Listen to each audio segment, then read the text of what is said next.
Each life we incarnate into has a divine purpose. For the majority of people on this planet, their purpose has eluded them. We have become so distracted with the struggle to survive that we have forgotten what we are here to do. In alignment with the sacred laws of nature, the ultimate purpose of all existence is to create and evolve. We certainly do not incarnate into life with the intention to destroy. And yet, we have come to live in a very destructive world. As a result, there are many out there who feel lost or adrift, whilst knowing deep down inside that something is very wrong with their reality. Many people wish they could do something of value, anything that is purposeful, instead of having to submit to a system of slavery in order to survive. It is important never to let go of that feeling. That is your soul crying out to you, telling you that your life has value and that you do indeed have a purpose. The most important thing you can do in life is to recognize your purpose, and often that requires a lot of soul searching. Life indeed dishes out some pretty tough challenges, which will either move you closer towards your purpose path, or will give you great training for when you finally realize what it is that you came here to do. But more often than not, the very clues about your life's purpose are hidden in plain sight, woven into the very fabric of our existence. But we are so easily distracted by irrelevant details that don't really matter, that often we miss the very obvious right in front of us. It is because of our willful ignorance of anything that does not fit our preconceived ideas that the truth about the nature of our reality is so readily hidden in plain sight.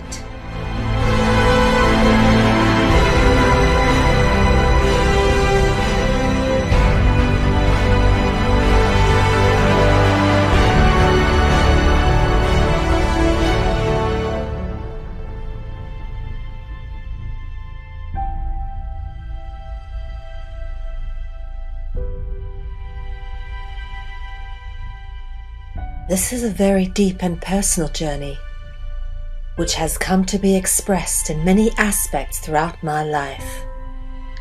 This is not just an attempt to retell a bunch of research and pass it off as my own, for I am very grateful and openly acknowledge all the many wonderful people that I have been given the opportunity to work with and to learn from in order to get to the point where I've come to know what I now know.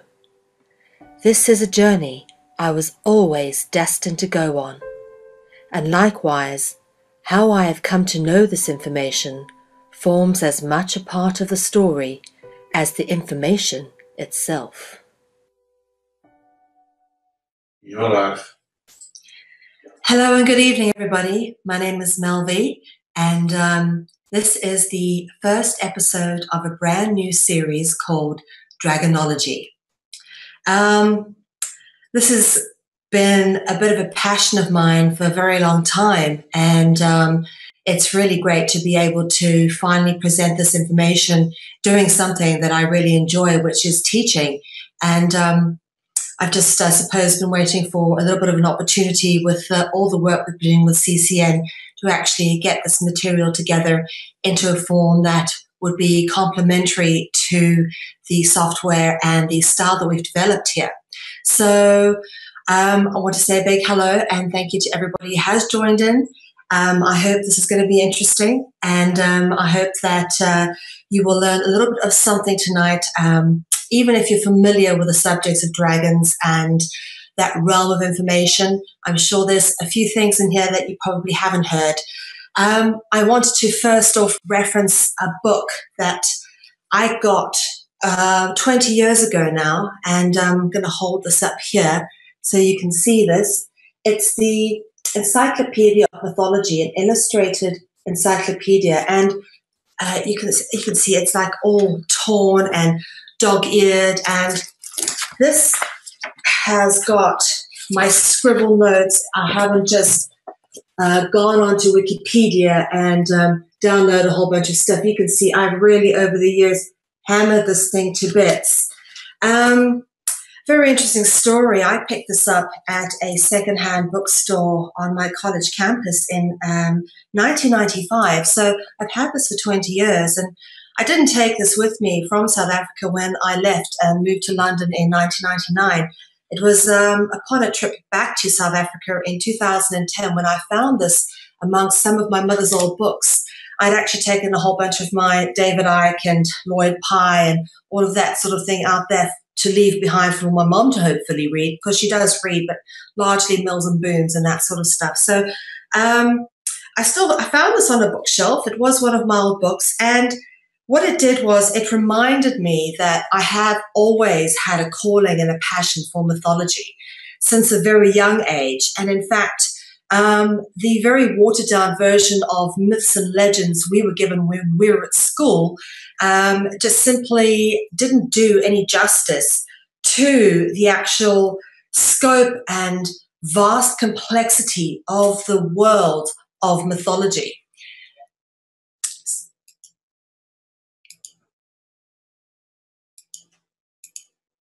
So basically, I'd like to talk a little bit about the definitions of myth and legend, okay? Myth and legend,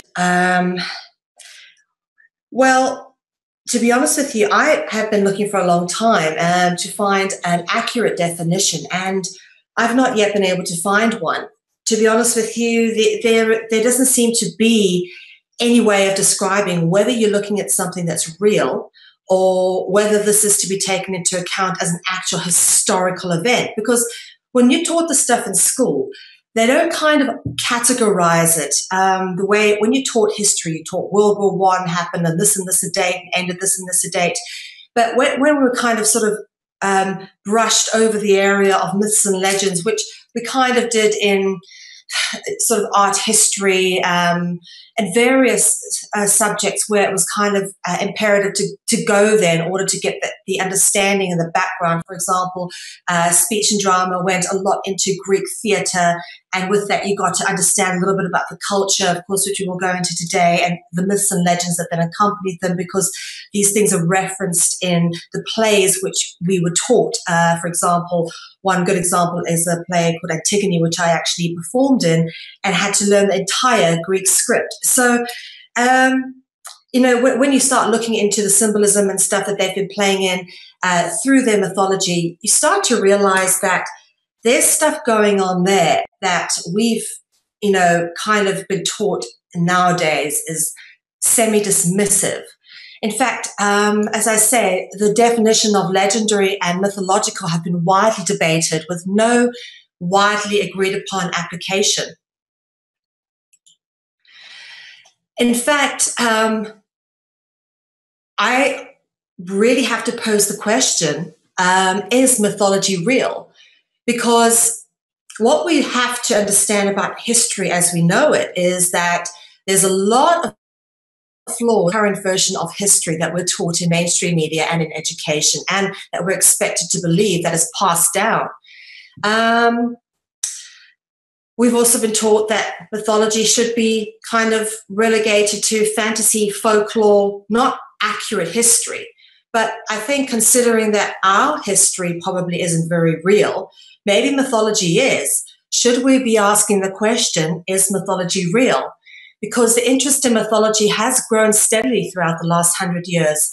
And it's peaked especially in recent years, since the Great Awakening has taken hold of people who are now empowered by the realization that myths are not just pre-scientific explanations of the world or childish stories made up in order to account for the forces of the universe. Rather, what we consider as mythology provides some accurate insight into reality. Myths and legends exist in all societies and are part of the very fabric of human life, molding behavior, expressing belief, and justifying institutions, as often many superstitions, religions, and rituals are based upon them. Now, what I want to draw attention to here is some of these creatures which are drawn here. I come across these sort of, what I would say, 18th century, 19th century drawings, compilations, bestiaries. Actually, they're pretty common right from the Middle Ages. I found some in the 1500s. People who have, over time, collected through the various stories and from artworks and whatnot, bits and pieces of beasts and creatures together. And you find, as I go through this, we'll show you lots of different explanations of these sort of creatures, which as we also progress through the material, you'll begin to realize are actually all, more than likely, the very same creature.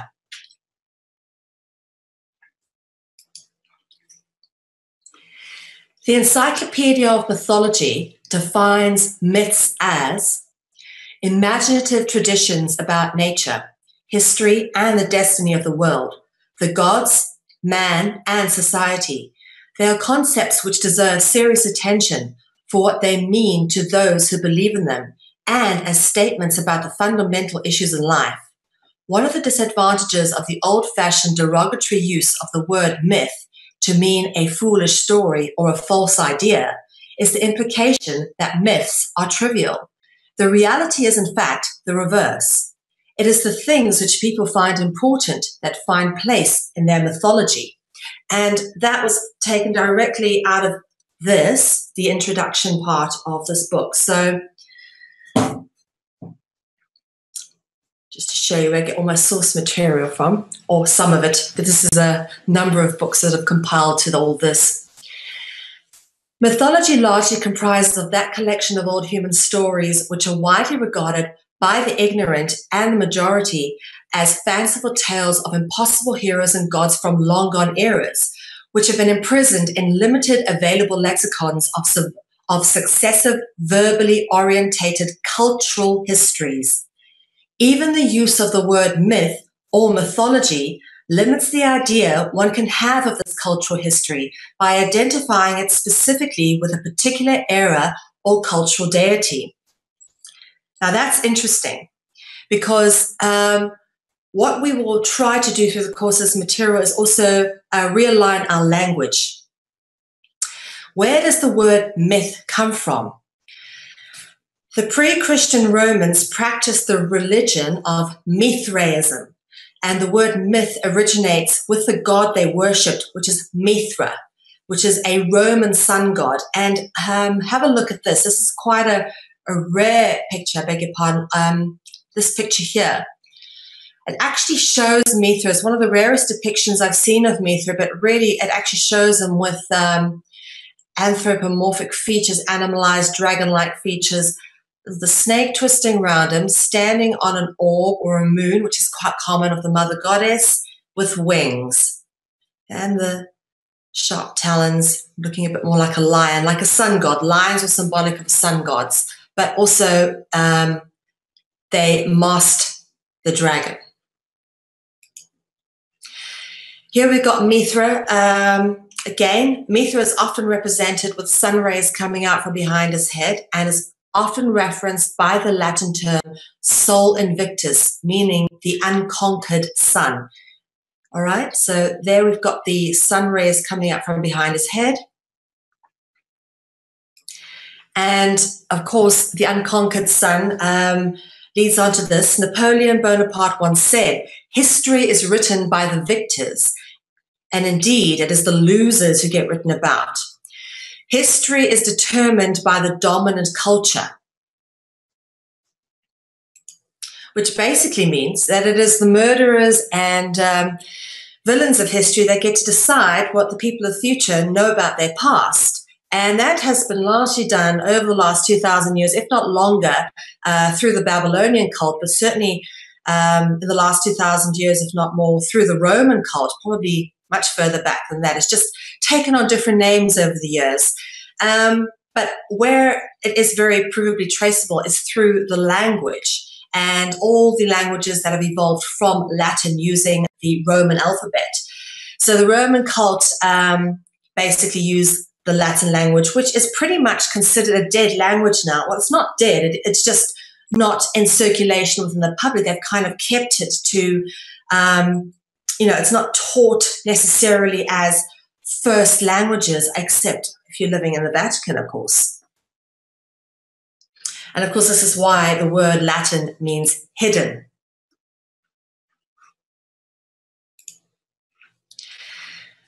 Famous author Philip K. Dick, he said, "The basic tool for manipulation of reality is the manipulation of words. If you can control the meaning of words, you can control the people who misuse those words." So, dragonology, the more accurate term for cultural histories, would be to reference it not as mythology, but as dragonology. Hence why I was saying we need to realign our language, because using the word mythology limits the idea we can have of this particular genre of study. In fact, as we go through this, you'll see why the term dragonology is far more befitting of looking through this cultural history and then having to attach a label to it so that we can somehow conscientize it within a framework of the human mind. Dragons are everywhere. The patterns and similarities between dragons of distant geographical regions indicate that whatever the dragon race is or was, at some point they were absolutely everywhere. Dragons were equally revered, worshipped, loved, and feared by almost every ancient culture on our planet. And again, an example of old books, manuscript, hand-drawn examples. You can see a lot of detail in these, the artists put into this, trying to depict these dragons, whether they'd actually seen them or whether they had picked up descriptions through various bestiaries to recreate this. You can see that there's quite a bit of detail and thought that has gone into the way these critters look. So there must be some truth to whether or not dragons are real, whether they're mythological creatures or whether they actually exist in history. Dragons took on many different forms as different cultures interpreted these creatures in their own language, symbolism, and artistic representations. I would typically say this would fall under the classification of the basilisk dragon because of the cockatrice-like features, which we'll show you some more of as we go through. Despite the fact that the dragon has been represented in many different ways, the basic stories, themes, language, and symbolism tie together all these creatures across different cultures of history. Again, this is another piece from an old manuscript, different to the one before, and you can see a lot of detail has gone into these etchings of dragons, wood etchings, which are then reprinted. Someone really understood what these creatures look like. Dragons in the sky. The Draco constellation gives homage to a supposedly non-existent creature. Now, of course, people are going to say, yes, but there's centaurs and all sorts of things represented in the sky, all sorts of mythological representations, but there also just happens to be the Draco constellation, which I find very interesting indeed.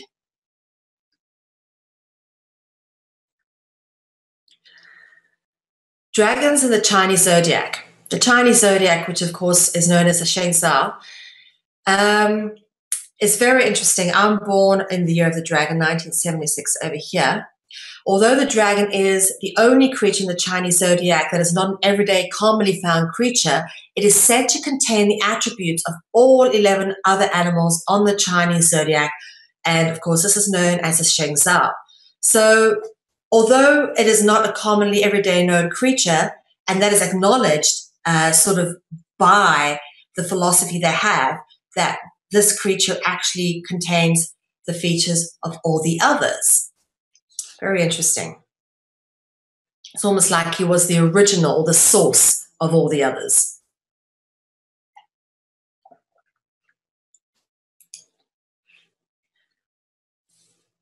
As I said, I was born 1976, year of the dragon, and I won't get into the trip down Amnesia Lane tonight, but I can tell you some freaky stories from my life of how I've been just always around people who are absolutely obsessed with dragons, including my partner Biggie, who, by the way, is also born on the year of the dragon and has dragon wings tattooed on his back, which he had done for his 29th birthday whilst we still lived in London, long before he ever found out about, reptilians and stuff. So this fascination of ours just goes way back. Even when I was in college, one of my flatmates, also just a guy completely obsessed with dragons, massive dragon ring, and he was the one who used to tell me that people were dragons, and I thought he was crazy back then. But there's always just been this thing niggling beneath the perception of my reality, telling me to go there, look there, and find out what the hell these things really are, because they're absolutely everywhere. Dragons are everywhere. And I love Asian food, particularly Chinese and Thai, and when we can afford it, sushi. But I challenge anybody to find a Chinese restaurant that does not have dragons depicted somewhere within it, either on the menu or on the cover that slides on up and down the chopsticks, or on the chopsticks themselves, or carved onto one of the wooden panels in the restaurant, or on the silk bunting on the curtains. You will always find a dragon somewhere in these establishments. Chinese dragons are synonymous with their culture. The Chinese culture, I beg your pardon, is synonymous with dragons. And this dragon over here is a very beautiful depiction. It's a close-up of the sacred 9-dragon wall, which is in the Imperial Chinese Palace Gardens, and I would just absolutely love to see it one day. It's got 9 dragons on. The Chinese dragon is described as having 9 attributes, and the history talks of the 9 sons of the dragons, who in turn spawned the emperors of China. Now, this is interesting because this is where we talk about where the ruling royalty and bloodlines of today supposedly get their, divine right of kings to rule. Medieval dragons. Now, I've come across so many of these manuscripts, handwritten, beautiful. You can even see where the lines are placed so that they can get this calligraphy dead straight. And endless depictions, hand-drawn depictions, beautiful, very detailed hand-drawn depictions of dragons all over the show in medieval antique books. And some of the best depictions and descriptions of dragons can be found in collectional books called medieval bestiaries, which basically is a book of beasts, a medieval book of beasts. And they've been rewritten and reinterpreted several times, but you can actually get some pretty good source translations nowadays, and the original artwork's pretty much still intact. Okay, so now we start to travel around the world and see where dragons are, which cultures these guys were actually in, and they're just absolutely everywhere, every single corner of our flat earth. Basically, here are the Egyptian dragons. You can check them out, long tail, and with their wings, very much in the typical Egyptian stylized style. And what's interesting to notice is here's where you start to get the erroneous association between the sun and the dragon, with the solar disk immediately on top of the dragon depictions here. But also notice you've got the solar disk with the wings and the pair of uraeas. Now, the uraeas are the rearing cobras, which just come out the side. And that, of course, is a symbol of the dragon.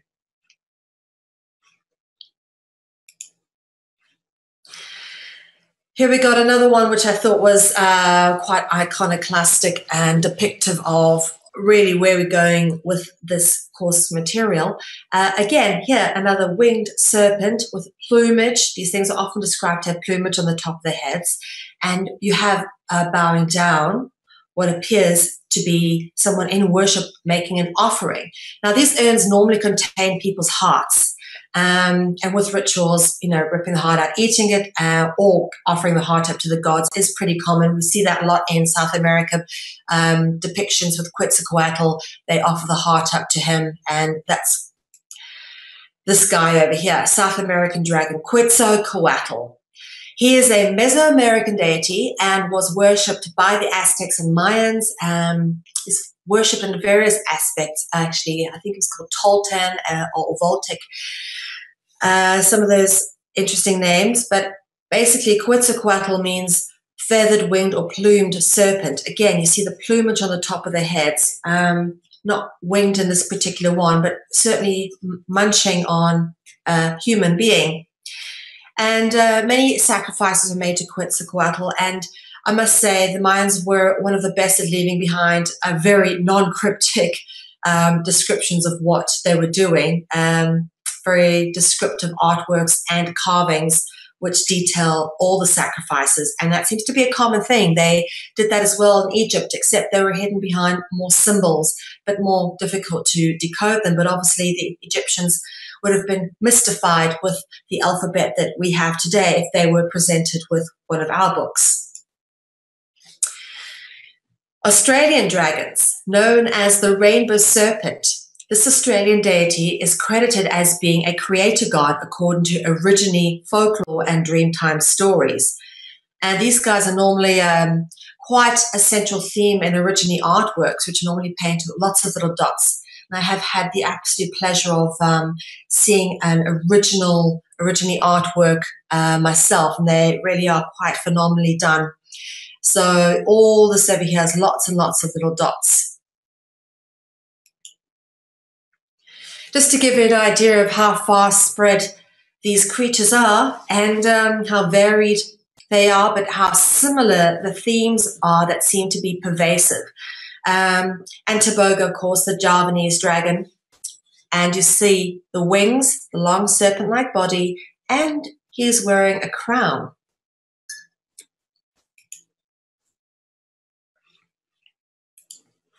Of course, here you've got the Chaldean dragon, which, again, the long serpent-like body and wings.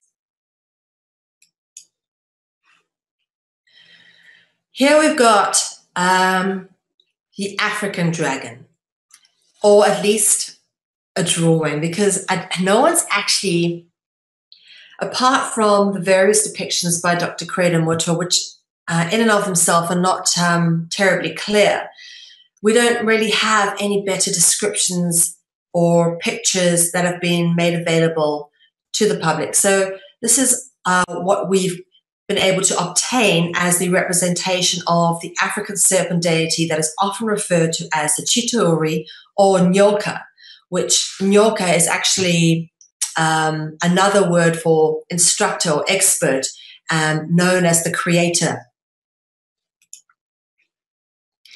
The Swiss dragon. This is the emblem of the city of Basel, and it is that of a basilisk, which is another name for a dragon. And the basilisk, again, has the cockatrice or cockerel features, as I mentioned earlier. And, of course, there's no coincidence, hence the similarity of the etymology of Basel and basilisk. Basel is called Basel because it is named after a basilisk, and that's why they've chosen the basilisk as the image or the motif for the city. And when we get further into the etymology, we'll go into why this is a spiral on the shield held by the basilisk, because that gets very interesting. You see, nothing is by accident. Everything has a reason, but you need to understand the etymology behind it to get what the symbol really means. Otherwise, it just appears as random. The Italian dragon. This particular one is known as the Bicione, which is a dragon commonly depicted swallowing a child and is the coat of arms of the House of Visconti in Milan, Italy. It's an old mosaic. See the theme again of eating humans. It's absolutely everywhere within different cultures. Again, at Bicione, this one's depicted swallowing a child on the Archbishop's palace in the Piazza Duomo. I beg your pardon, Italians will slay me. Piazza Duomo in Milan, Italy.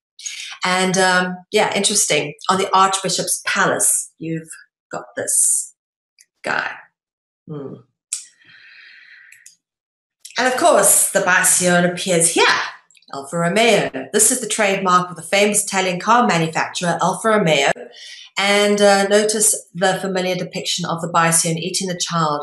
And this is alongside the Red Cross. Now, this little dubious Red Cross turns up in quite a few dragon depictions. And you'll see when we get onto the depictions of St. George, just how often it comes up. All right. Angels and saints slaying dragons is a common theme. And, this is probably, I think, the one that got me the most is just these, if these dragons are all bad, why did everybody want to, they just, it's a very mixed thing here. If they are sort of like the baddies controlling everything, why were they're constantly being depicted as being slain? There's a lot of theories behind this. Jordan Maxwell's offered theories that it is the killing of the pagan religion that's being depicted, which happened after Constantine consecrated the Christian religion after the Council of Nicaea in 333 AD. But there's a lot of different mythologies to this. But one thing is for sure, that this is so pervasive. Saints and angels. Throughout Christianic mythology, there is a constant recurring theme of angels and saints slaying dragons, and it just seems to be like every saint and angel is getting in on the dragon slaying game. Here we go. See St. George and the dubious Red Cross, which is the cross of St. George. It's also became the Maltese Cross and the Red Cross of hospitals and, of course, the charity known as the Red Cross. In fact, it's the most bastardized symbol out there. But in this instance, it forms the St. George's Cross. And this particular painting is by Paolo Uccello from the 15th century. And basically, one of the most famous stories of knights slaying dragons is of St. George slaying the dragon, and St. George is the patron saint of England.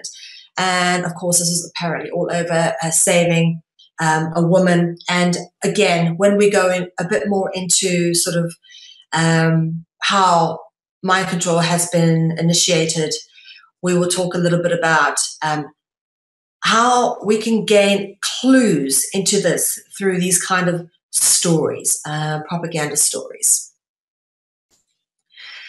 Another depiction of St. George slaying the seven-headed dragon. Now, this one's a rather interesting depiction. I really like this, and I thought I'd spend a bit of time on this.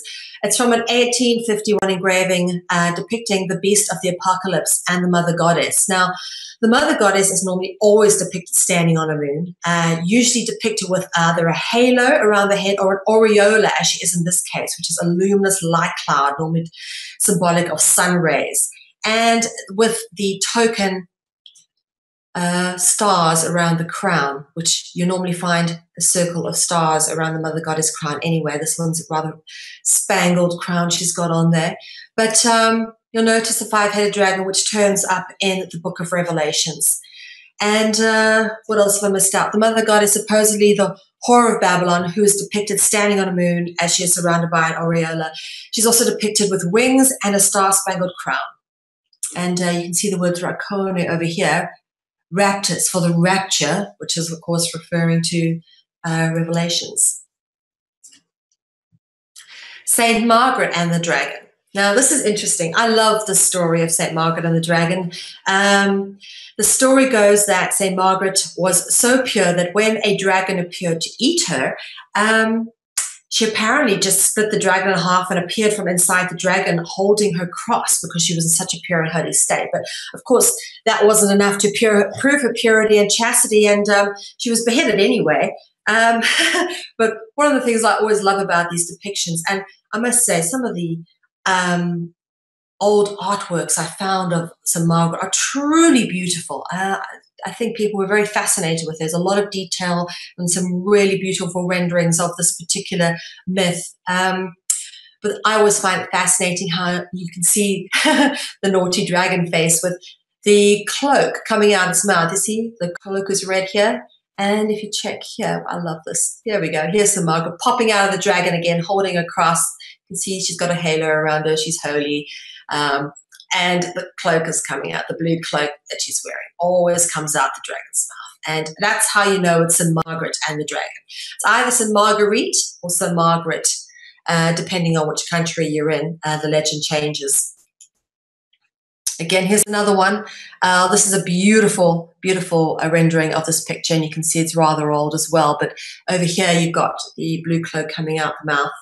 Again, St. Margaret and the dragon. And this particular Christianic myth evolved from much earlier myths and then evolved some more again and into another Christianic myth called Saint Marina and the Dragon. I think Saint Marina actually gives clearer allusions to its pagan origins of the myth, because when we get on to discuss the whole aquatic dragonology section, when we go into mermaids and stuff like that, it becomes obvious why Saint Marina would be a chosen name. The marine theme is a big theme, water theme, a huge theme when it comes to dragons. In fact, all 4 elementals are. But it's interesting to notice here we've got what looks like she's hammering a human looking with interesting horns, forked tongue, wings. Can't really sort of make out what kind of dragon it is, just a bit of a human-like, but that's claws going on there. But definitely using a hammer. And the hammer theme seems to come in here when you go to the Norse legends and you look at Thor, and that is a hammer over there. So I've cropped it off, but that is Thor carrying his hammer. And of course, the legends of Thor, if you've ever looked at Marvel Comics, you've seen the Chris Hemsworth vehicles. They made 2 of them that are currently available for viewing for public brainwashing. You will see that Thor has a hammer. That is his chosen weapon. And the hammer is, like many symbolic totems, quite symbolic of the specific bloodline, like the Sword of Arthur and the glass slipper in Cinderella, which, again, I shall go into when I go into other dragonology lectures. But here, a depiction of Thor and his hammer hunting Midgard the serpent, taken from an 18th century Icelandic manuscript. And this is an area which I'm going to spend a bit more time on, particularly because it ties a lot into the flat earth stuff, which has been coming up quite a bit recently. Now, it's not just saints, but blessed hell, the archangels are getting in on the dragon slaying business. Here we go. Archangel Michael slaying the dragon. And this is quite a freakish looking dragon, but it's from an old manuscript again. This one's got talons and claws and everything coming out of it. But I can't even make out Cockatrice's face and things coming out of its face. That looks more like something out of Beetlejuice than anything I've commonly looking dragon I've seen. But nonetheless, artistic license, interestingly depicted, being slain by Archangel Michael. And that theme is then further continued by Saint Michael slaying the basilisk. And this is one of my favorite depictions. I love this particular. I'm going to go spend a whole dragonology lecture in the city of Zwolle, which is in Holland, one of my favorite cities here. I mentioned it before in a previous chat I did with Lisa Harrison. But this little city is just amazing. The city seal, which comes from 1295, depicts Saint Michael slaying the basilisk. And the etymological significance, I'm going to start jumping into etymology at this point, because basilisk is, of course, as I said earlier, similar to Basel, which is why Basel and basilisk are the names they are. And then in the city, it has the most phenomenal basilica, but only certain cathedrals are appointed as basilicas by the Pope. Okay, and also it's interesting to note the ancient Greek word basileus. It's also the Latin word for king. Basileus does mean king. You may have heard of the term Basileus Taltheo. Okay. St. Michael slaying the dragon, another one. But I love this particular picture, and I'll go through this one a bit of detail. But here we start to see where we'll be going next in terms of looking at themes, and that is the half human, half serpent likeness. So here we've got something that's distinctly human looking, okay, wings on the back, but serpent body, okay? St. Michael slaying the dragon. Have a good look at that.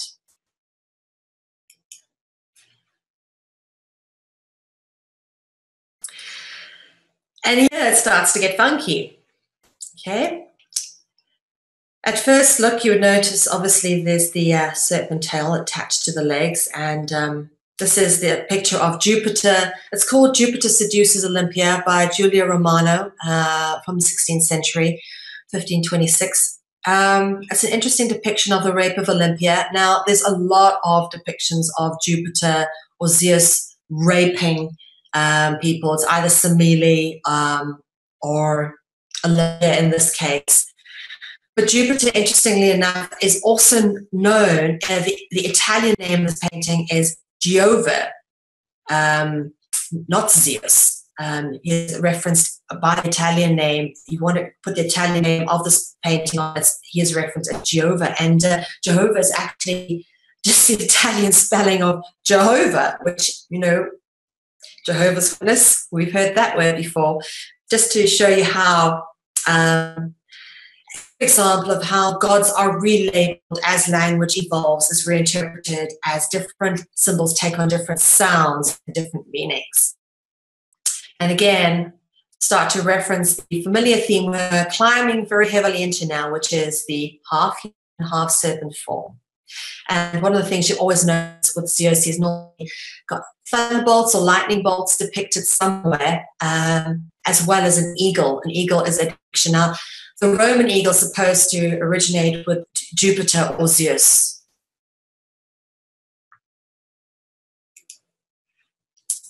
Here again, the roof of the Sistine Chapel, the Michelangelo depiction of the fall of man is depicted with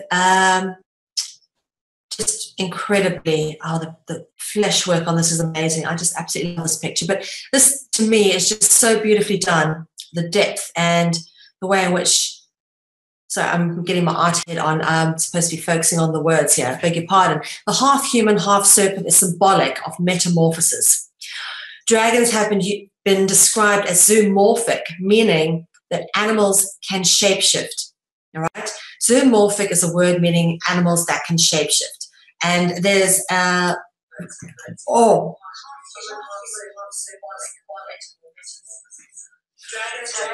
there's something going on with my sound. Can you hear that? Yeah. You've got a link playing. Sorry? Got the stream playing somewhere. I beg your pardon, guys. I think my stream has just come on.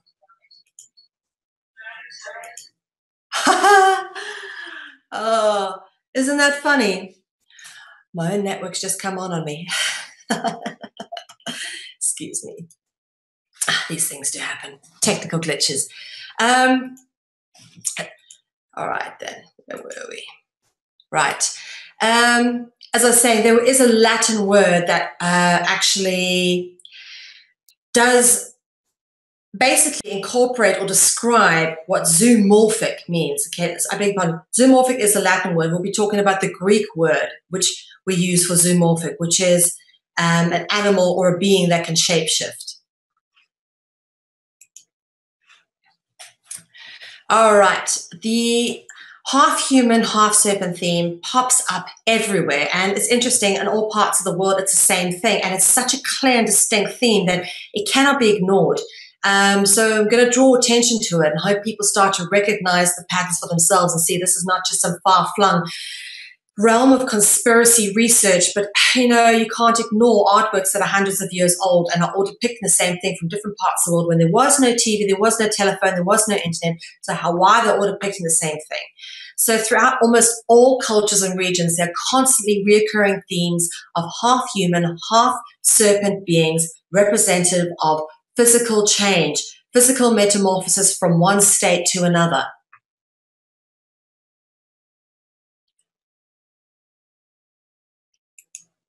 Okay. This is a depiction on the north frieze of the Pergamon. Okay, and have a little look over here. If you can't make that out, it goes all the way up there. That's a tail coming out of a leg that goes like that. Okay, and this is part of a decorative feature of the great altar of the Pergamon, which is at least 2,500 years old. Again, we see the reoccurring theme of half human, half serpent. And just to tell you about where this little guy is, the great altar of the Pergamon originates in Burgma, Izmir province in Turkey. Now, this was part of, back then, the ancient Greek Empire, which is, don't be confused. I mean, you think, why would that have been in Turkey? Turkey is a completely different country to Greece nowadays, but it was part of the Hellenistic Empire. This obviously was during the time of Hitler. A lot of that stuff was moved to Germany. And, of course, the altar of the Pergamon is now located at the Pergamon Museum in Berlin. And this altar was dedicated to Zeus and was referred to by John of Patmos as Satan's throne. This is in the book of Revelations. So you can actually go look that up. And here it is, Satan's throne in Berlin, recovered by Hitler. Tells you a lot, doesn't it? Okay, now we start getting into a little bit of mythology. Since we start looking at Greek architecture and all of that, we start noticing some of these beautiful old wood carvings. This one, Cadmus and Harmonia, or Hermione, as it is said in French. And here you can clearly see again the depiction of half human, half serpent. And if you guys are interested, do yourself a favor and go have a little read of some of the Greek legends and start to see how many of them depict dragons, half humans, half serpent. It's all serpent and all dragon. It's actually overwhelmingly obvious as to what these creatures are. Cadmus, of course, is credited with being the founder of the sacred city of Thebes, which is a city I'm endlessly fascinated with, and I discuss quite a bit through the course of this material. Now, this is, of course, Thebes in the ancient city of Greece, also known as the City of Seven Gates, and it's distinctly different, of course, from Thebes in Egypt. The Thebes in Greece was actually specifically referenced as the City of Seven Gates. In fact, in the Sophocles play called Antigone, the opening lines goes, hail the sun, the city of seven gates, city of Thebes. So the one in Greece is specifically referenced as the city of seven gates, and that is how you can tell the two cities of Thebes apart. Typhon. Okay, one of the most scary. Typhon is a Greek deity often described as a monster, the most feared of all the deities of ancient Greek culture.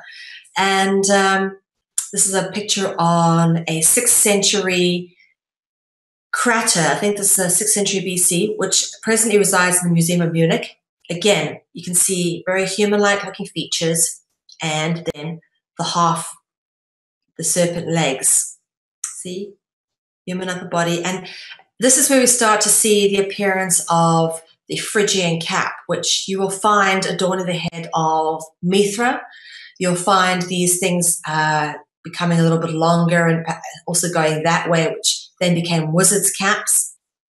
And they ended up incarnating into what became Santa Claus's hat. So very interesting to see that this hat is adorning, the Phrygian cap is adorning the head of the most feared of the Greek gods, which is Typhon, supposed to be the devil of Greek mythology, which is interesting because Santa also wears this, and there's a very close correlation between the word Santa and Satan.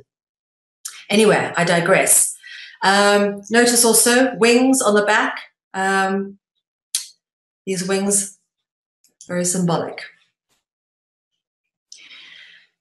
Of course, moving on to Chinese mythology, there is a story of Lady Whitesnake, which pre-exists written compilations, and this goes back way back to oral traditions before things actually started being written down. The tale of Lady Whitesnake, also known as Madame Whitesnake, is a very, very old legend.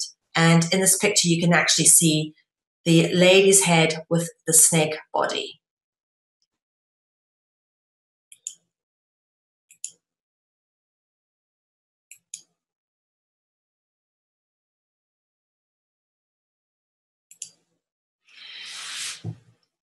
Here is just, I think, a better representation of what Lady Whitesnake was. They were trying to portray in that picture because it wasn't terribly clear.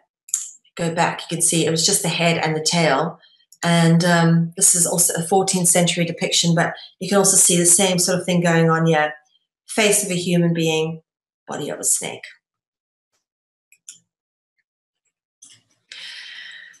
And this is a really, really sweet little myth of Chinese folklore. Nuwa and Fuzi, brother and sister, very much akin to the Enlil and Enki of Sumerian mythology.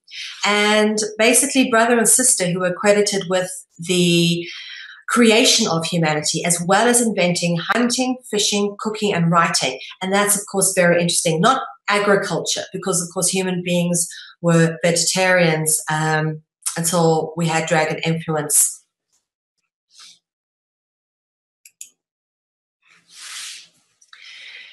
Now, the Twisted Naga couple, of course, the one I showed you before were brother and sister, but you also have, and we do have this coming up quite a bit, the couple, the king and queen.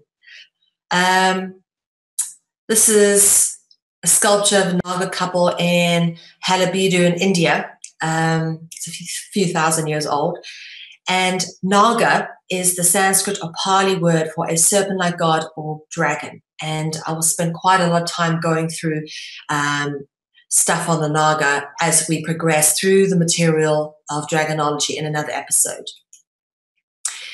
Here we move into European sort of Crusader time mythology. Although this is written in the 1400s, this actually goes back a few hundred years earlier, Queen Melusine, around about the time of the Crusades. And this is one of my favorite parts of history. I really enjoy getting into the Melusine material, and I've actually made quite a few pieces under my Freedom Central label on Queen Melusine, and I have quite an attachment to Queen Melusine. And that will become, as I go through the material, we get to delve deep into her and get to understand a little bit more about what's going on there. This particular illustration done by Jean de Arras, who basically was the person who compiled the best Melusine tales, which have been translated and reinterpreted all over the world. And this painting is estimated to originate from about 1450. Melusine was the queen of Anjou and actually did exist. She's historically documented to have existed and to have spawned the Anjouvian dynasty, okay, who were rather cruel apparently. She was said to be by servants half human and half serpent, with the ability to change shape between the two. And she is sometimes depicted with wings. And sometimes she's depicted with her tail split into two, often holding each tail in either hand. Melusine is often referenced in folklore as a mermaid or a siren. But of course, this is where Melusine pops up commonly in modern day culture, which is the Starbucks coffee logo. Dragon logos and symbolism are absolutely everywhere, and they slip past the perception of most people whilst being hidden in plain sight. Much like the Alfa Romeo logo, it's right in your face. It's right in your face here with Starbucks. Right. Interesting. Vlad III, also known as Vlad Tepes or Vlad the Impaler, and Vlad Dracula was also a descendant from the Anjouvian dynasty. Same family, same bloodline. He was named Dracula on account of his membership to the Order of the Dragon. Bram Stoker's novel Dracula was based on Vlad III.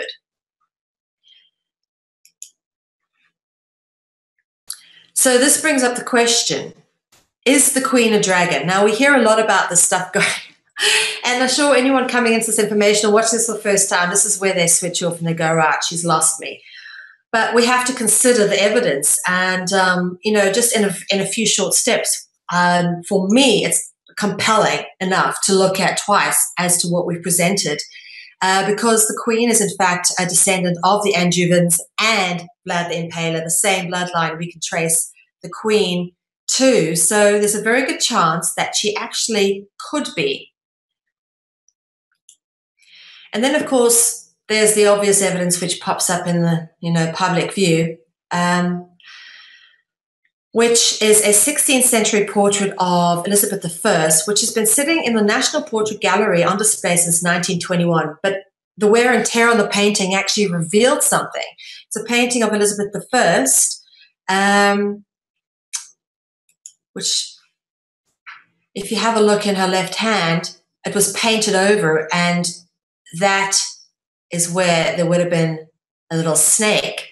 And when they did the reinterpretation of what it would have looked like, that is what it would have looked like. You can see they didn't do a very good job of covering it up. They stuck some leaves in here and covered it with some flowers, but the white flowers have faded and the green of the snake in the background has come through.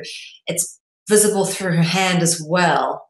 So they did an artist impression, and basically it's Queen Elizabeth I standing there holding a snake. Now, it's rather odd, isn't it? Let's go into the etymology and see why it's not that odd, and why, in fact, this is the very interwoven fabric of our reality, interwoven into our language.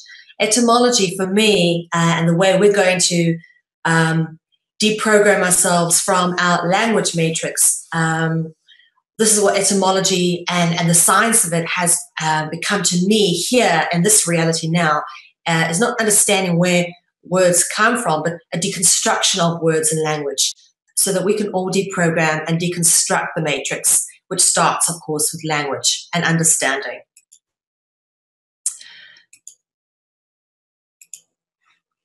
All right, so dragon and serpentine etymology. To get an understanding of some basic words and how they're made up, you got to understand some of the key basic root words. And we're going to start with the first core of root words, which is the or, the O-R, orphy root. And of course, the I substitutes the Y or E, but variations of these is basically dragon or serpentine root words. And I'll give you some examples of this so you understand this. Metamorphosis. Okay, and I love this. Metamorphosis as a transformation, a change which renders a person completely unrecognizable, just like the Hulk. And I just thought that was rather cute, brings humor to this. But basically, the word metamorphosis actually has been developed to describe the process of the changing of shape of the serpent or dragon, because of the fact that they deliberately included this root word into it. It's unmistakable. This word was developed to describe the process of dragon shape-shifting. Dragon shape-shifting to what? Most likely human or another animal, as they've been known to do in mythology. Who knows? But this is metamorphosis. The word was definitely used to describe a dragon shapeshift. That's why it was invented. That's where it originates from. It doesn't originate from, metamorphosis of the butterfly and the cocoon like we're taught in school. The word metamorphosis is normally attached to that idea of metamorphosis, but the origination of it is most certainly, because of the root word, or definitely unmistakably rooted with dragons. So dragons have been documented to completely change shape, also known as shape-shifting, a term coined, a term made popular by David Icke. And you start to see the Orf turning up in some pretty interesting places. Porphyrogentius. Now there's two serpent root words in here, and it's Orf and Gen, which I will go into when you start getting into the Jinn and genius and Gioni and all of that. But basically, we're dealing with the Orf part now. The official meaning of Porphyrogentius means born in the purple. And with all my work, I don't do anything for no reason. When I mark this in purple going forward, it means we're referencing dragon etymology or something to do with the dragon. So basically, Porphyrogentius means purple born, which is supposed to indicate that you were born in the royal bedchamber, which is usually purple, a very special color reserved only for royalty. Okay, and before I carry on, let me explain this to you. Okay, purple is a secondary color. Purple is derived of two primary colors, blue and red. And they are the perfect antithesis of what I would describe as hot and cold, black and white, negative and positive, male and female, yin and yang. That would be red and blue. They are that to each other. And when you have the two polar opposites. This is how all creation happens, is move between the 2 points of polar opposites, okay? The active and passive generative principles is the space in which creation happens. And basically, because of the fact that they are the two extremes of the active and passive generative principles, that is red and blue, when you put them together, you get the highest vibrating frequency you can get. And it's a fact. Purple has the highest vibrational frequency, which is why you see a lot of people, particularly the New Age people, running around wearing purple. And it's not by accident that the King's Chamber was purple. Well, it was a very expensive color to make back in those days. But apart from that, it actually has the highest vibrational frequency. And as we go through this material and we get into cult ritualism, you'll start to realize that everything is about energetic manipulation for these people. So the fact that it's purple is, of course, very interesting because they want to maximize the frequency, all about energetic frequency. That's why the purple. So they knew things, very smart, and have kept this knowledge from us. Recurring theme. Okay, Porphyra Gentius means being born into the ruling Basileus, which is the king, the reigning king or emperor, who is usually of the dragon bloodline. And this theme, again, people say, oh, you're reaching here. Again, you're assuming that the kings are a dragon bloodline, but it becomes more obvious as you start to dissect the language and you start to look closer into the etymology as we go through it.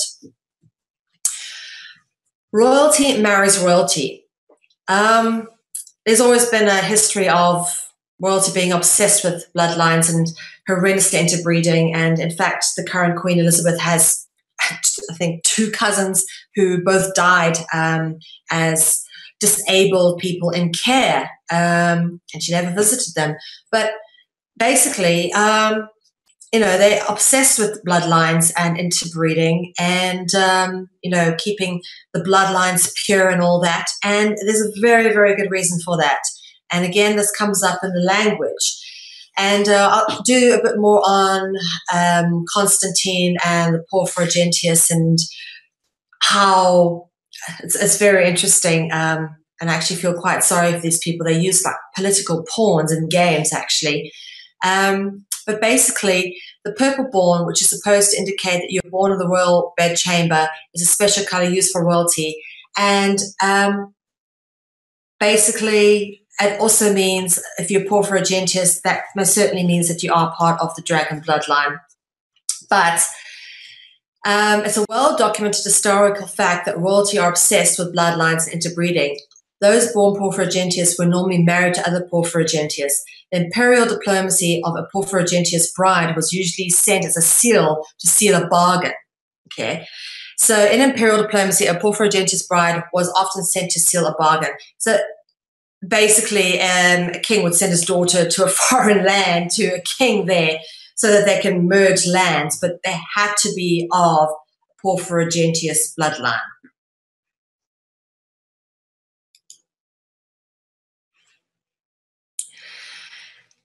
Here's where we start to see the orphan etymology turning up in Greek mythology. Morpheus from Greek mythology. Now, many of you know the name Morpheus became famous in the film The Matrix. The character, obviously, that famously held out his hands with the red and the blue pill. Morpheus is a character that appears in Ovid's Latin novel called Metamorphos. Not a coincidence either. The Roman counterpart of Morpheus was Somnia. If you can't sleep, you're said to have insomnia. Okay? And then, of course, there was Orpheus, the supposed god of music, poetry, a prophet, and there was just so many cults dedicated to Orpheus. Actually, they were called the Orphic Mysteries, and they still kind of go on. There are still Orphic Mysteries performed and groups dedicated to Orpheus nowadays. But this is basically, he's said to be the inventor of music, able to charm animals with his music. And again, we see the Phrygian cap turning up on Orpheus and the serpentine etymology. But the word orchestra actually comes from Orpheus. And when we start going into modern day cultural music, rock and roll and all that, contracts with the devil. Start looking what music actually is, how it originated. It ties into ritual and theatre, and yeah, it gets pretty groovy. The goddess Sophia. Sophia is the personification of wisdom. Okay. Sophia, as you can see again, the Ophi serpent root word. She's an iconoclast, sometimes revered by the mother goddess worship groups in the New Age today. But what's interesting is if you've been watching any of the Mark Sargent stuff about the seven heavens and all of that, there's a lot of this when it comes to Sophia as well. And you can notice that by the 7 steps there.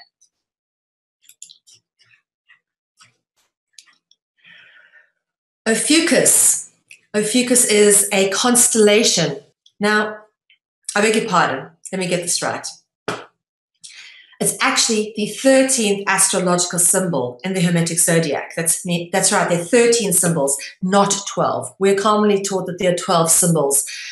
And Ophi makes up, obviously, the first part of Ophiuchus. And Ophiuchus is obviously depicted astride serpents, which is divided into serpent's caput, the head part, and serpent's cauda, which nonetheless make up one constellation despite having 2 names to each part. And of course, Ophiuchus is the serpent bearer.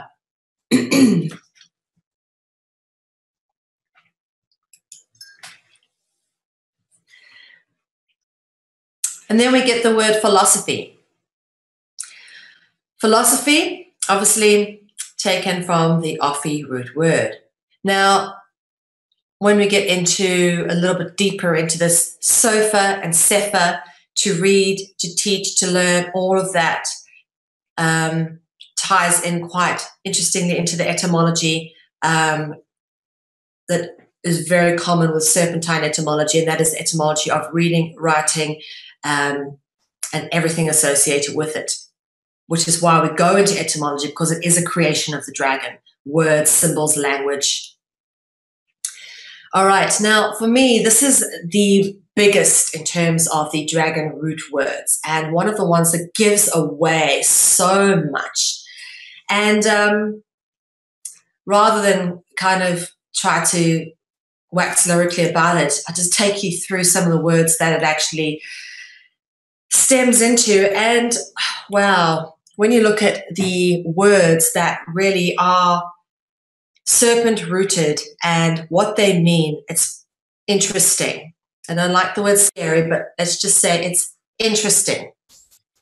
So from the top, we have common words rooted in dragon etymology are origin, orientation, oriental, order, world, word, sword, story, horn, porn and pornography, horny, orgy, orgasm, organ, referencing both the body part and the musical instrument found in churches, orphan, scary one, and north. Orthodox, Mormon, Ouroboros, court, mortal and immortal, George, oracle, oral, Morgan or Morgana, Gorgon, as in the Greek ogre, or Orcus, Orcus, worship, whore, war, and arch, or arch, which I would further extend to archer and archangel. Wow. If any of you know a little bit about what's going on in the world, about how orphans are actually meals for dragons, about the ritualism and cult practice that pretty much covers this theming from porn to orgasm, then knights, swords, and stories of scribes which are controlled by the Catholic Church, New World Order, Oriental orientation, origin.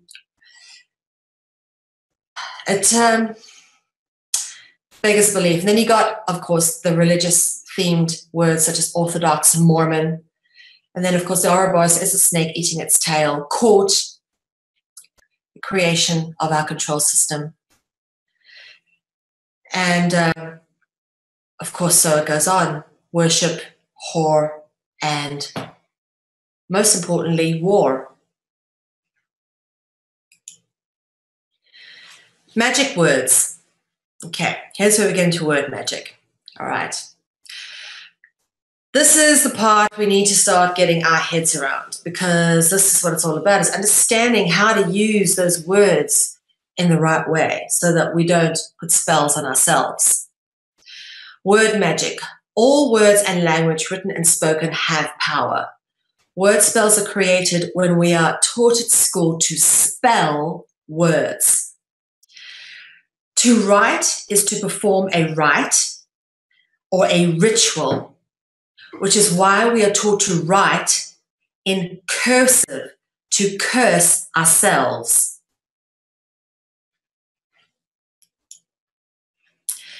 The power of sound, okay? The creative power of sound. If any of you are interested, please Google cymatics and check out some of the videos on YouTube.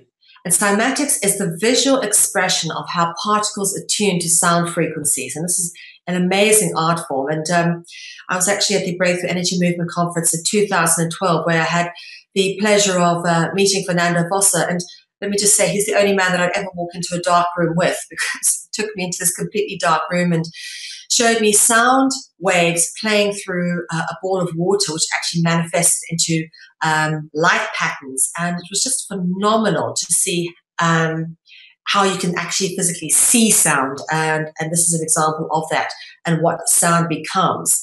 And cymatics, obviously, particles responding to frequency. Very interesting. But what this demonstrates is how different sounds are capable of creation and manifestation, which is a key part of spell and ritual. Now, the serpentine spell is important to understand, and it's been done through the use of our current alphabet and language. Every character in the alphabet has value and meaning other than what we are taught. And you may notice I've put the word alpha in purple, and that'll become significant as we go through this material through other lectures as well. But I'll give you some reference material at the end so you can kind of pick up on what the alpha is if you didn't get the hint with Alfa Romeo, the Italian car. But basically, sentences are constructed in specific ways to trap us into the serpentine spell. So this is quite a complex, not really, but convoluted tapestry that gets interwoven. And it's difficult to know where to sort of climb in. So I always start at the beginning. And John 1, verse 1 to 18 is referenced here. And John 1, verse 1 quite simply says, and it says here, you may see, in the beginning was the Word, and the Word was with God, and the Word was God. Now, there's three words in this I want you guys to pay attention to, because we will be covering them in great detail. The first one is the word word, the word God, and of course, John. Now, the story of John will become more clear when I go into the material of Ioannis and talk a bit more about the stuff put forward by Palmer Manly Hall, and talk about St. John and Johannism and all of that. But in the meantime, we're going to focus on two words that are important for this particular lecture, which is word and God. Okay. Now, my journey of discovery really did start with my inner desire to know and find God. You know, I've been through so much in my life, and I just wanted to know what really it was all about, and if there was a bigger plan or a bigger picture or some good in the world or some divine protector or order or whatever it was. I was intent on knowing who or what and finding it. And really, I think a lot of people who begin this journey of discovery, perhaps they start that way too, is searching for God. And in a certain way, that was it for me, my deepest spiritual journey anyway. I mean, And I went to a Baptist church for years. I lived across the road from one when I lived in South Africa. And, you know, I've had the opportunity to use all the experience that I've had and when I was going to church in the work that I'm doing now. And throughout time to always go back and question the relevance of everything and what the concept of God really means. And more in this context, I guess I'd really like to talk of it in terms of, we talk about words being creative, okay? And I don't necessarily say that in the beginning was the word. I think first you have thought, which manifests an intention. First, you have to have the initial thought of something, and then the intention, which the intention will manifest the action, whether it's a pure intention or malevolent intention. It's first the thought, which then brings the intention, which then brings the action, which then brings the word, which is either spoken or written. And of course, this forms part of communication. Through communication, we have manifestation and creation. So for me, that is the creational process, okay? That would come from whatever the creational element is. Whether that word be sound, the word, whether that word be God, the creator, it's all tied in. Now, the word, writing, or spoken word is being referenced when we're talking here. Writing is actually dead. Spoken word is living. That's why they do spells. They say them out. Even if they write it down, it has to be spoken to give it energy. Sound has vibrational frequency. It is creative. It's on paper, there's no creative element to it. That's why they chant these mantras and spells over and over again to bring life to it. Spoken word is living. Writing is dead. And the 3D physical demonstration of that is the fact that certificates and all sorts of official documents, which are dead documents, are normally embossed, which means they stamped, and there's a indented area and there's a raised area. And the reason they do that is because it is symbolic of the ritualistic raising from the dead. Don't forget, all writing is ritual, right? Writ. It's all the same language. So, and one of the most common rituals is the raising from the dead. It comes the raising from the dead comes up with the Egyptian Book of the Dead, the Tibetan Book of the Dead. You got that with the Christianic myths and the raising of Jesus. It's always the same kind of rituals. And ironically, they're always associated with blood drinking as well. In the Christianic rituals, you've got the Eucharist, which, funny enough, then Jesus rose from the dead 3 days later after he was crucified. But the Eucharist, the drinking of the blood and wine, was what? The night before he was crucified. So they're all tied together. All this sort of thing ties them together, and all myths and all legends and all Christianic mythology are symbolic of pretty much the same few basic fundamental ideas, which ultimately all originate with a few concepts, which is dragon worship and ritual. Further expanding this idea, basically, red seals. What was the purpose of red seals? Okay, the red wax of a seal, symbolic of blood. By stamping the seal, a raised part is created, which symbolically gives life to the dead manuscript, which is why magic spells often use seals and symbols in craft. Okay, the red wax is symbolic of blood. They stamp it to raise it, to give life to it. Okay, raise it from the dead.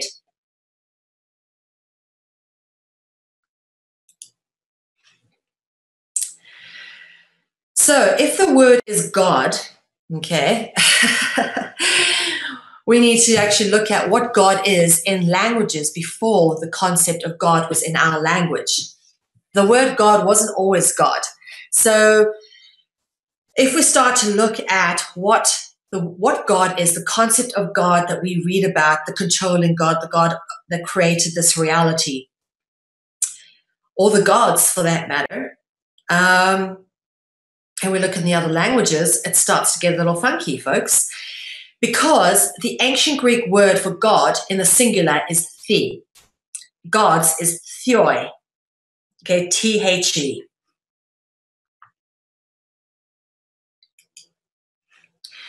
Now, why this is interesting is because this starts to turn up in names and things that relate to the gods. And one of the most easy and commonly known illustrations is Athena, probably one of the most popular gods and well-known names in Greek mythology because of the city of Athens being named after Athena. And this is a statue known as the Athena Gustiani. And you can notice it's a copy of a Greek statue. Basically, it displays Athena with her serpent, Erycthonius. I won't even try and say that name, but basically, interesting to see Athena displayed with what is her serpent, her pet. Now, she also wore a cloak of serpents, which is interesting. And we'll get into that in another lecture. But basically, you can see she has the Thea in her name. This is further illustrated again by the fact that the Thea turns up in the temple dedicated to Athena called the Parthenon. The Parthenon, or the Temple of Athena Parthenos, basically is in the city of Athens, and it's ruined. But I mean, this thing is such a solid structure that even when the Romans came and looted the hell out of this place and tore it apart, so much of it is still standing. It was actually used for a while as a Catholic church, but there's amazing stories about the statue of Athena that used to be in here. It was one of the most magnificent works of art of the ancient world. And again, notice the The, the T-H-E, The. It's all referring to God, gods, dragon theming. Now, showing this in a practical context, or illustrating this, I should say, words using the root word are monotheism, which is the worship of a god, pantheism, which is the worship of many gods, pantheon, which is supposedly the home of the gods, Thebes, city I spoke of earlier, and we shall deal more with that as we go through the course of this material. The Theban priesthood is an interesting area of study. In fact, we'll go there into that quite deeply as we go into etymology. And, of course, theatre and thesaurus. Actually, thesaurus has two interesting root words, and it's the and sal. Sal, which basically is the root of light in Arabic. And saurus is actually lizard in Latin, sauro. So you've got again, the light, which is Lucifer, sauro, lizard, the god, theming coming through. And all this becomes evident as we climb further into the information. But it's these four words which just completely blow my mind. And this ties into everything we've been talking about through the course of this material. So I'll take you through what they mean, and we'll talk a bit about this. Theotokos basically is the offspring of the gods, the son or daughter, children of the gods. Those who are purple-born, porphyrogenitus, are the Theotokos. Okay, so this is the Greek word for it. Porphyrogenitus would obviously be the Latin expression of the same meaning. Hemithoi. Now, hemi, if you think of what the Earth is a globe, if it is a globe, you'd have the northern hemisphere and the southern hemisphere. So hemi is half. Okay, hemithoi basically means half human, half god, or half dragon, or demigod, or god king. Interesting. Then we got therianthropy. Therianthropy, beg your pardon, getting it together. Therianthropy. Therianthropy is the ability to change shape. And anthropomorphic obviously means the ability to, when they talk about an anthropomorphized sun, which is a sun symbol with a face on it, that's what it's referring to, is something with a human-like quality, okay, face of the sun. So we talk about anthropology, okay, it's the same thing, the study of humans and cultures, theoanthropy, the ability to change shape, but referencing changing into human shape, God changing into human shape. Interesting. And then, I love this one, theophania, beautiful word. Theophania, the sudden appearance of God out of nowhere. And it's got the root word and feign, which actually is the root of phantom, okay? Like a phantom would appear out of nowhere or disincarnate, you know, 1 minute they're there, 1 minute they're not. That's what that refers to, the sudden appearance of God out of nowhere. So these little critters just suddenly turn up because guess what? They're multidimensional, guys. They certainly can just move in and out of anywhere they want to. Okay, I think I'm done. Hour and a half. Woohoo! I made it through my first episode of Dragonology. I can't believe it. But please, guys, tune in next week. Episode 2 is going to be very interesting. We're going to climb deep into the stuff, and there's a lot to know. So that'll be next week, Thursday, the 2nd of April at 9 p.m. GMT. And if any of you haven't seen my 2 documentaries called Chasing the Dragons Part 1 and 2, please, guys, go check them out. Obviously, it'll help put a lot of this material into context. And when you come back and follow on with the course material going through the films, will then help put that into context too for you. So it'll be building upon your knowledge. It's not something you can just take in once and it sits. You really do have to sort of multi-layer it up and understand it from a lot of different ways. And hopefully, I'm able to portray that and put across many different contexts.